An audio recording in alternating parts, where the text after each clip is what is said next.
Hey, I wanted to share with you a little bit about what we're getting ready to do, at least during this module in this class.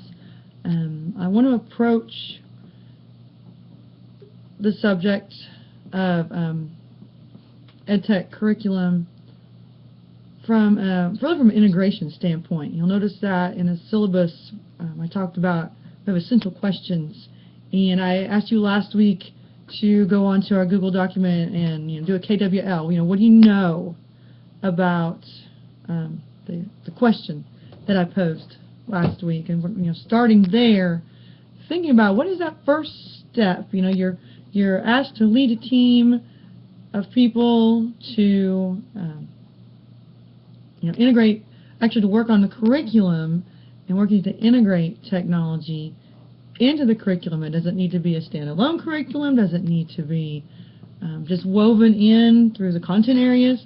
How does this need to work, and why does it need to work that way, and what's the first place you'd start? And so that was what we talked about last week, and we're going to build on that all the way through the course.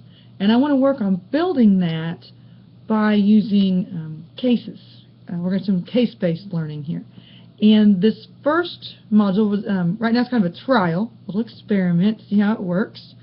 I've found a group that actually has cases based on what we want to talk about, technology, leadership in integrating technology. And one of the first things that they talk about is the fact of pedagogy, getting teachers to understand the pedagogical importance of integrating technology, and what kind of a plan should we have to make that happen. So we're going to approach this module using that case which you just read, you should have read before you get to see me. You're at a specific school and you have a situation that you are part of. You're part of a leadership team that's looking at how to integrate that technological pedagogy into the curriculum. All right? So we're going to work through the process, and we're going to do it a little at a time. And to do that, I'm going to give you access to a site called eTips. And there's a key code that you'll use to log in. And I'll give you specific instructions on what pieces to do and not to do. Because while we're going to follow the case and we're going to use their data, we are not always going to use all of what they have there as assignments.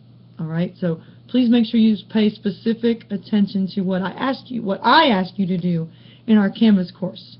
Don't just go into eTips and automatically work through what's there. Because I'm going to kind of pick and choose some of the items that I have you do through there. We're going to do more than one case, but for this module we're going to focus on the one case. And then we're going to reflect on it, talk about it, and I hope this method of teaching the content, of sharing the content, maybe I should put it that way, makes it make more sense to you, makes it more doable, more connected, and more relevant.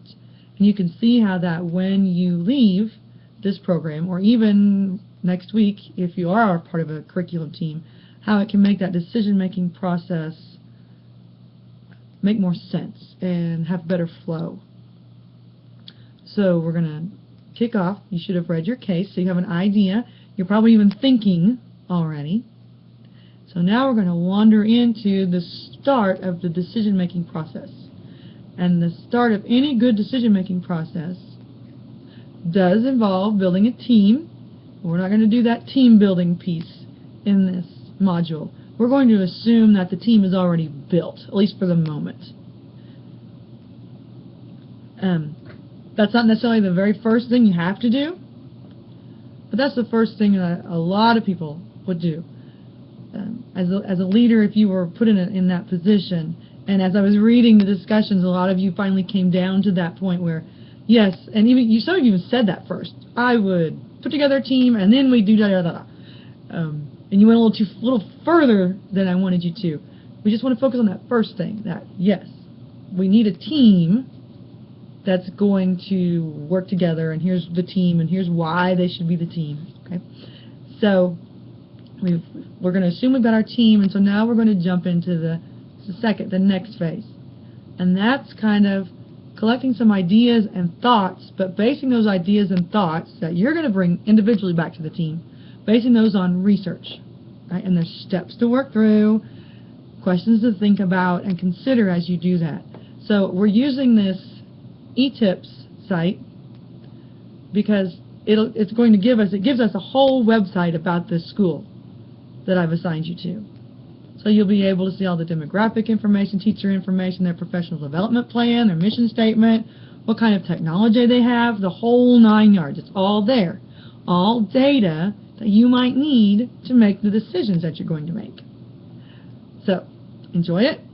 If you get stuck, ask, and let's go.